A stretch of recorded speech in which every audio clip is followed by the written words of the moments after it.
Filipinos deserve better. Nagpapasalamat ako dahil nandito pa rin kayo at nakikinig sa akin. Sa kabila ng kaliwat kanan na paninira nila. In the past months, my name and my family's name have been dragged through the mud. I have repeatedly said it before, and I will say it again now. I am not the problem of this country.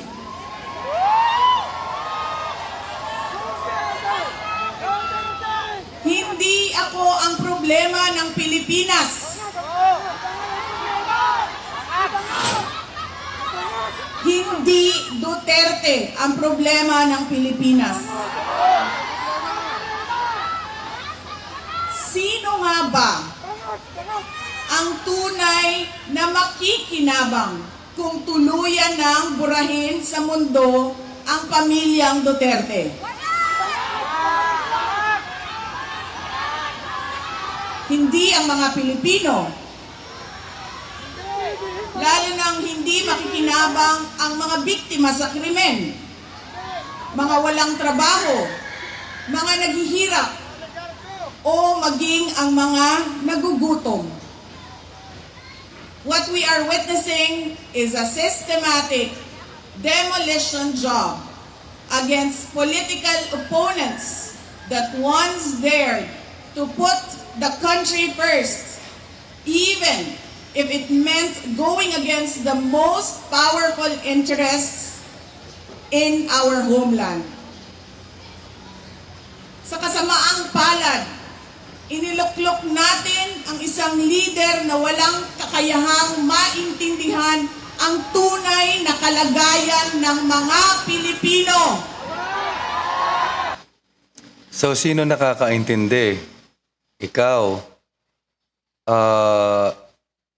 hindi kayo ang problema ng Pilipinas. Hindi Duterte ang problema ng Pilipinas. Pero anong ginagawa ninyo? Kayo ang nagbibigay ng problema sa Pilipinas. Kasi, katulad na lang nung pinahayag mo nung nakaraan regarding doon sa sinasabi mo na hindi ko maintindihan kung may alam ka ba talaga o nag-aalam-alaman ka lang regarding do sa 20 pesos na bigas na alam mo, kasi sabi mo nagpunta ka sa Cebu, tapos nagtanong ka doon sa trader ba or something, no? Sa mga magsasaka, di ba? Na sinasabi na imposible. Pero sabi mo posible, pero hindi mo tutulungan kahit alam mo. So you instead of helping, nandoon ka to create more burden.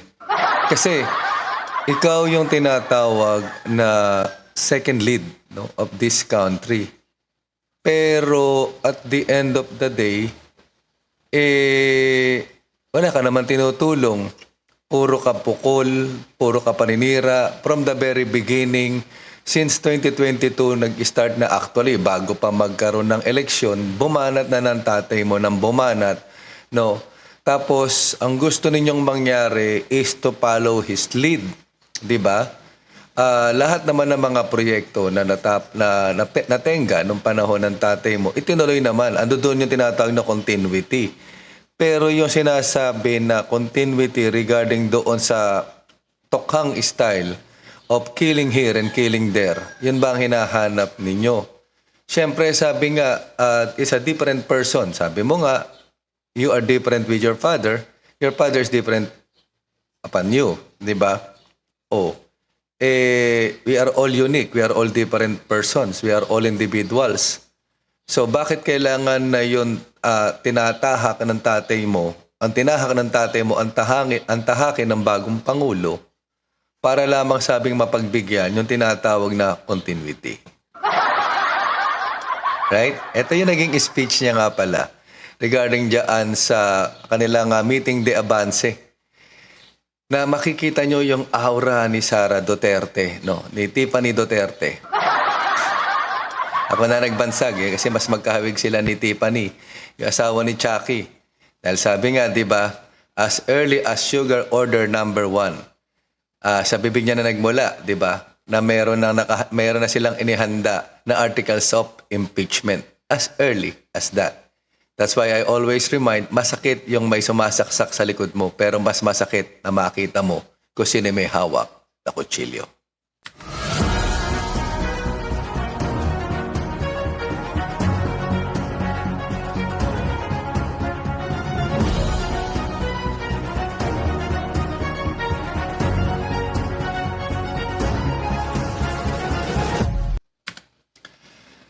Hello, hello, hello. Welcome back to my channel. This is Daddy Rick again, talking about the reality of life. Magandang umaga, tanghali o gabi kung nasa ang panig man tayo ng mundo. Muli tayo humihiling sa ating Panginoon na sana ang bawat isa ay nasa maayos na kalusugan, physical man o mental, sa pagpapala ng ating Ama na may lalang lahat. Isang magandang araw po sa inyong lahat. Ayan. So ayun nga, no, naganap yung kagabi, kahapon o kagabi, yung kanilang meeting de avance dyan sa Liwasang Bonifacio. At sa napakahabang speech ni Tiffany Duterte. Ay ka nga, di ba? Tiffany kasi mahilig, di ba sayang? Gusto niyang gilitan ng leeg, di ba? Si Chucky kasi mahilig manaksak eh. Si Tiffany mahilig manggilit ng leeg if you watch the movie, di ba? The Wife of Chucky. Si Tiffany yun, si Tiffany. No? So, ayun nga, at she bragged everything na para bang kinakawawa sila, na hindi sila ang problema, walang alam itong presidenteng nakaupo, di ba? Lahat-lahat. So, sabi nga niya before, di ba, tuturuan niya kung paano mag-command, alam niya kung paano gawin yung 20 pesos sa bigas, pero hindi niya ituturo. But she's saying na mahal niya ang Pilipinas. So yung pagmamahal na yun, di ba, dapat all hands on deck eh. Di ba? Sabi nga, you are part of the administration. You even promised before na bigyan ka ng 100 billion at aayusin mo ang problema ng edukasyon sa Pilipinas. The worst comes to worst, nagawa mo sa DepEd. Tapos iniwan mo sa ere, doon talagang ipinaglalaban mo with your power, with your position. Sana yung inilalatag mo, hindi yung pinangangaw-ngaw lang na nagmukhang marites, kundi ipinaglaban mo na para sabihin na gibaan pala ang labanan, nalaman nila talaga ang katotohanan, nalaman na ang taong bayan ang katotohanan. But unfortunately, you left, di ba, the position, iniwan mo yung problema at the same time, at napakarami ang mga na-trace doon sa problema. Pangako yan, di ba? Bigyan nyo ko ng 100 billion, aayusin ko ang edukasyon sa Pilipinas. Mabigat yun, right? So, pakikinggan natin itong kanyang buong kayo na humusga sa kanyang speech, no? Masakit man sa tenga, pero kailangan mo ng isang malinaw na pag-iisip pag pinapakinggan mo to. You might agree with her if you follow her. You might disagree. We have to agree, disagree naman di ba? Because of our comprehension and political affiliation, no? Pero sabi nga, ibibigay natin na kung ano yung kanyang ipinahayag, kayo na ang magde-decide. Pero bagong lahat, please don't forget to like, share, at kung hindi ka pa nakakapag-subscribe, please do so. Libre naman yan at huwag mong kalimutang kalabitin yung bell at ilagay sa all. Okay, so tara, pakinggan natin itong speech ni Sara Tiffany Duterte. Peace. Right?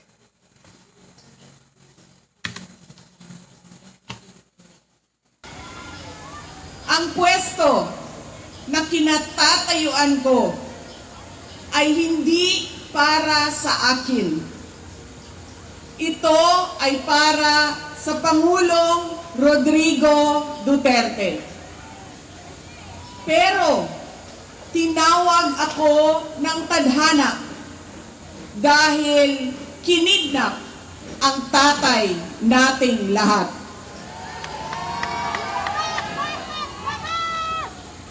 Sa pagkakataong ito, nakatayo ako sa entablado at humaharap sa inyo, hindi bilang kandidato. Ako si Inday Sara, isang botanteng nagmamahal sa ating bayan at natatakot para sa ating kinabukasan. Mga kaigsuunan ko, iniibig ko ang Pilipinas. Iniibig ko kayong mga Pilipino.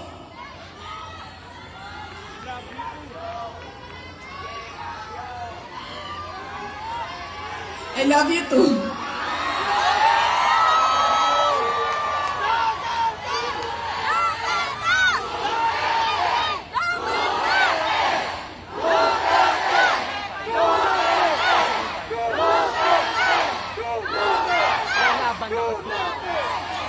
This election will decide the future of our country. Ang boto ninyo ang magbibigay katiyakan kung maituloy ang pagbabago o tuloy-tuloy na lang tayo sa kapahamakan. Filipinos deserve better. Nagpapasalamat ako dahil nandito pa rin kayo at nakikinig sa akin sa kabila ng kaliwat kanan na paninira nila. In the past months, my name and my family's name have been dragged through the mud. I have repeatedly said it before, and I will say it again now. I am not the problem of this country.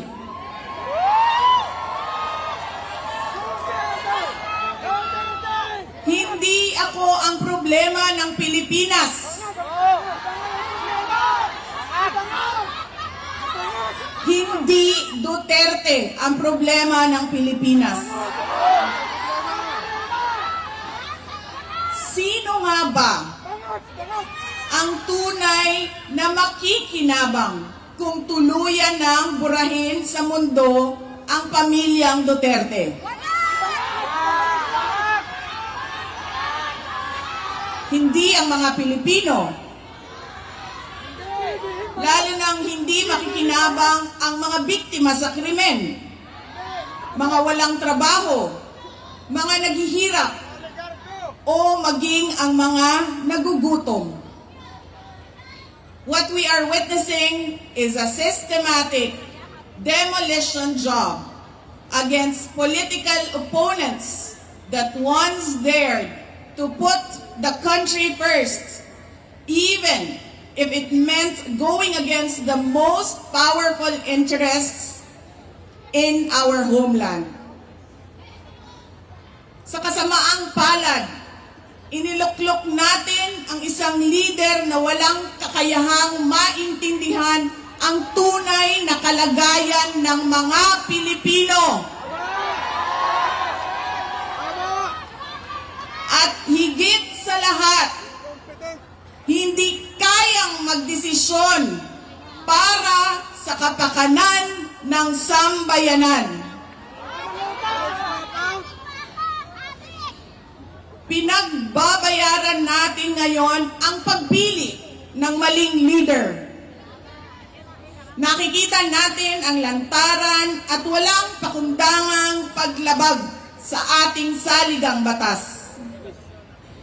Pinamumunuan din tayo ngayon ng isang taong patuloy pa rin tumatanggi, sumailalim sa isang pampublikong hair follicle drug test.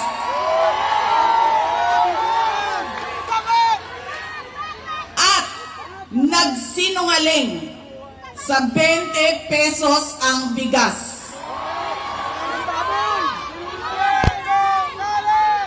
Masakit pa, nakuha nilang kidnapin ang dating Pangulo at dali-dalian nilang itinapon sa ibang bansa upang litisin ng mga dayuhan.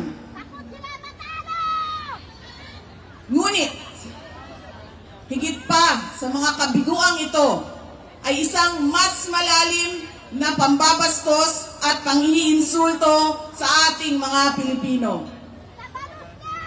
Iniinsulto nila tayo sa paggamit ng ayuda upang bilhin ang boto ng mga tao. Ang ayuda ay hindi naman likas na masama. Sa katunayan, marami ang natulungan ito noong panahon ng pandemya.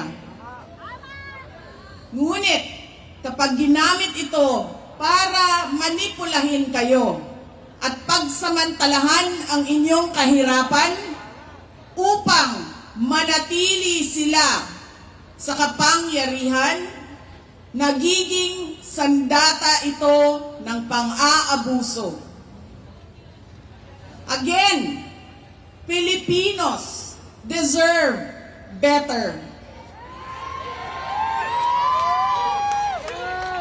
We must return to long-term, concrete programs, not short-term dole-outs that are being abused by those in power. Ang kailangan ng Pilipino ay isang mabisang food security program. Isang programa na tutugon sa problemang pinakamalapit sa bituka, ang gutom. Ang kailangan ng Pilipino ay isang modernong hybrid education system na nakasandal sa pagtuturo ng disiplina at pagmamahal sa bayan. Ang kailangan ng Pilipino ay isang tunay na universal healthcare system na tutugon araw-araw sa lahat ng health centers at hospitals at hindi lamang sa mga supporters ng politiko. Ang kailangan ng Pilipino ay matibay na infrastruktura. Let us build into the future. Ang kailangan ng Pilipino ay oportunidad sa hanap buhay at trabaho dito sa loob ng ating bayan. Masakit sa kalooban nating lahat ang kalagayan ng maraming nating OFWs na malayo sa kanilang mga mahal sa buhay. At higit sa lahat, ang kailangan ng Pilipino ay peace and order. Kailangan nating ganap na puksain ang kriminalidad, illegal na droga, terorismo, at insurgency sa pamamagitan ng makatotohanang non-partisan Philippine National Police na suportado ng ating sandatahang lakas. Kinahanglan undangon nato ang batasan sa pagpili sa mga kandidato nga gikan sa political dynasty. Kining mga sikat nga apelido nga magsayaw-sayaw ra o magkanta sa atubangan. Igo ra magpakatok, undangon ang mga party list na gipanag-iya sa mga dato. Undangon ang mali na pagpili sa atong mga opisyales. Undangon ang budol o pagpamakak. Kailangan natin mag-vote straight sa mga taong magtutuloy ng nasimulan ni Pangulong Duterte. Idiretso natin ang boto. Number 38, Rodante Marcoleta. Number 10, Jimmy Bondo. Number 56 sa balota, Attorney Vic Rodriguez. Number 22, Bato de la Rosa. Number 28, Bongo. Number 53, Apollo Kibuloy. Number 34, Raul Lambino. Number 30, J.V. Hinlo. Number 58, Philip Ipe Salvador. At number 42, Doc Marites Mata. Alam ko, hindi kayo matutuwa. Pero iboboto ko si Amy Marcos. Siya ang naglakas loob na buksan ang investigasyon sa pagdukot ng pamahalaan ng isang Pilipino dito sa bayan para ihatid sa mga dayuhan.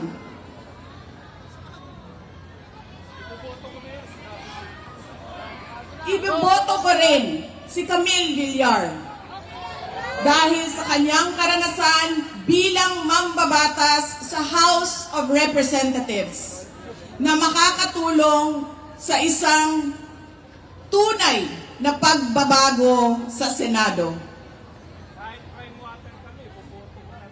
Hindi ako mapapagod na sabihin ito. We Filipinos deserve better. Tunay na kapayapaan at kaunlaran na hindi lamang para sa iilang politiko at mayayaman. Kaya sa May 12, kailangan natin maging mapagmatyag. May mga ulat at bulong-bulungan na may mga kumikilos na sa iba't ibang parte ng ating bansa. Mga babala na maaaring nagsisimula na ang malawakang dayaan sa halalan ng alyansa. Ang binuong alyansa ay isang mapanganib na pagsasanib puwersa ng isang administrasyong walang kakayahan, mga elitistang liberal, at mga tinaguriang makabayan na ang tunay na hangarin ay manatiling mahirap ang taong bayan.